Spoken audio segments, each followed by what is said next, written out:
નમસ્કાર મિત્રો એકવાર ફરી તમારું સ્વાગત છે અમારી યુટ્યુબ ચેનલ ઉપર। તો મિત્રો આંગણવાડી ભરતી 2023 માટેનું મેરિટ લિસ્ટ છે એ આજે જાહેર કરવામાં આવ્યું છે। મેરિટ લિસ્ટ કેવી રીતે જોવું અને મેરિટમાં તમારું નામ આવ્યું કે નહીં તે કેવી રીતે ચેક કરવું તેમની સંપૂર્ણ માહિતી આપણે આજના વિડીયોમાં મેળવવાના છે।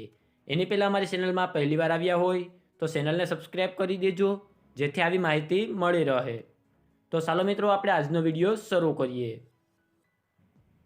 તો મેરિટ લિસ્ટ જોવા માટે સૌપ્રથમ તો તમારે ESRMS ગુજરાતની વેબસાઇટ ઉપર આવવાનું રહેશે, જેમની લિંક તમને વિડીયોના ડિસ્ક્રિપ્શનમાં પણ મળી જશે। અન્યથા તમારી પાસે જે કોઈ પણ વેબ બ્રાઉઝર હોય એમાં તમારે ESRMS સર્ચ મારવાનું રહેશે, એટલે તમે વેબસાઇટ ઉપર પહોંચી જશો। તો વેબસાઇટ ઉપર પહોંચ્યા બાદ તમને હોમ પેજ ઉપર રિક્વાયરમેન્ટ કરી અને એક ઓપ્શન જોવા મળશે, જેના ઉપર તમારે ક્લિક કરવાનું રહેશે। તો તેના ઉપર ક્લિક કરશો એટલે તમને ઘણા બધા ઓપ્શન જોવા મળશે। તો ત્યાં તમને એક ઓપ્શન જોવા મળશે મેરિટ અને રિજેક્ટ લિસ્ટ, તો તમારે તેના ઉપર ક્લિક કરવાનું રહેશે।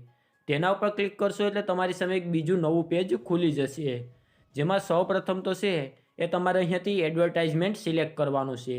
તમે જે જિલ્લામાંથી આંગણવાડીનું ફોર્મ ભર્યું હોય તે જિલ્લો છે તે તમારે અહીંયાથી સિલેક્ટ કરવાનું રહેશે।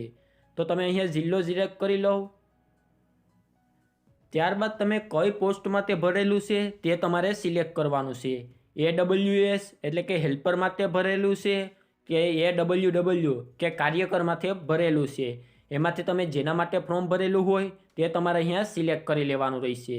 ત્યારબાદ તમારે અહીંયા સર્ચ બટન ઉપર ક્લિક કરવાનું રહેશે। તમે સર્ચ બટન ઉપર ક્લિક કરશો એટલે નીચે છે તમને મેરિટ લિસ્ટ જોવા મળી જશે, તેમાં વ્યૂ મેરિટ અને રિજેક્ટ લિસ્ટ તે બંને તમે અહીંયાથી જોઈ શકો છો। અને જો મેરિટ લિસ્ટ સામે તમારે કોઈ પ્રોબ્લેમ હોય તો તેની બાજુમાં એપ્લાય કરીને છે તેના ઉપર ક્લિક કરી અને તેના માટે તમે એપ્લાય પણ કરી શકો છો। તો આવી રીતે મેરિટ જોવાનું રહેશે।